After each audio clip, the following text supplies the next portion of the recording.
Hello, ito po at lumabas po ako sa aming bahay at naghanap po ako ng ah,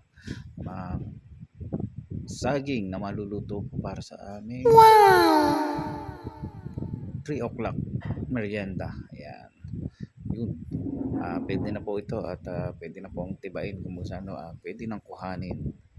Ayan po ang aming mga puno. Ayan, may kamyas kami, langka. Ito yan, maliliit pa na bagong tanim. At yun, may mga mangga, santol, and titingnan po natin yung isang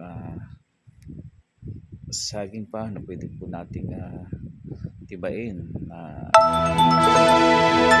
yan, at mga ilang araw po lang yan may hinog na at pwede na po namin lutuin o lagain. Ayan, balikan po natin yung aming puno ng medyo malikot ang aking camera, pero yan po ang aming puno ng sampalok. Ayan po, marami na po yung bunga, kaya lang medyo matataas po, pero yung mga laglag po niyan pa pwede namin pong gamitin pang sigang.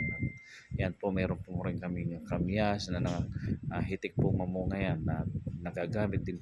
At yan po, at luto na po nga ang aming saging at sarap na merienda.